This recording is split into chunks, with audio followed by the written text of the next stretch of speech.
आजकु 2 दिन धरी मेघुआ पाग करे झिपझिप वर्षा हेबा फଳରେ धान फसल नष्ट होई जाइथिबारु चिंतारे बे चाषी परिवार। रायगढ़ जिला कल्याण सिंहपुर ब्लॉक सुनाखंडी पुड़ाकुड़ा शिकरपाई और अन्य पंचायतर चाषी परिवार एवं चिंतारे। अदिनिया वर्षा जोगु जमी रखा धान खଳାରେ पानी माड़ी जाई कटा जाइथिबा धान सबु पानी रे भिजी भिजी नष्ट हो जाउछि। निज जमी नथिबारु साहुकार पाखरु ऋण करज आनी केते आशा करी भाग चाष खंडे करिथिबा चाषी माने निज कुटुंब परिवार किपरि पोषिबे बोली चिंतारे रहिछन्ति। किंतु वर्षा जोगु वर्षकर खाद्य नष्ट हो जिबा फଳରେ परिवार कोन खाइबे बोली चिंतारे पड़िथिबा कहिसन्ति। सेहिभଳି किछि चाषी मानकर धान जमी को पानी माड़ी जाई 10 एकर जमी धान फसल नष्ट हो जाइथिबारु सरकारक पाखरे किछि क्षतिपूर्ण देबा पई निवेदन करिसन्ति ओ आरएमसी तरफरु पाल दिया नजिबा नै असंतोष प्रकाश करिसन्ति ओ शीघ्र मंडी परिसर रे धान उठाइबा निमंते प्रशासन को अनुरोध करिसन्ति। 17 तारिख दिन मंडी ओपन हैला से दिन एआर सार आसिले मीटिंग रे भाषण मार देले चाषी मानकर धान जल्दी उठे दो बोली कहले।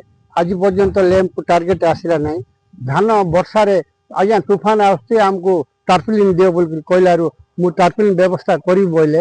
ए 3 दिन वर्षा कंटिन्यू वर्षा हला ए वर्षा रे धान सब ओदा ही गला को चाषी को सरकार पचार नांती आ मंडी रे जो 17% मॉइस्चर रखछंती सीधा 18% मॉइस्चर कले चाषी मानकर धान जल्दी मिल को उठे देले सुविधा ही थांता बोली मु सरकार को अनुरोध करछि। लैंप रे एमडी पचारिलो हमको टार्पलिन दियो बोल कहलो कहलार से एआर को फोन कर बोल कहले। एआर को फोन कलार 4-5 थर फोन कलो एआर उठेला नहीं। आरएमसी की फोन कर बोले आरएमसी आम फोन कलु आरएमसी वाला कहले कलेक्टर परमिशन न देले हम दे पारबु ना आज्ञा बोले। हाँ एपरी अव्यवस्था रे चाषी केते हैरान होउचंती चाषी रो दुख के बुझनांती। वर्षा रे एते दिन हला धान पूरा वर्षा तिंती गला टार्पलिन देबी बोल कहले सरकार साथ पन देले नहीं कि व्यवस्था कले नहीं धान नेबी बोल कहले धान भी नेले नहीं।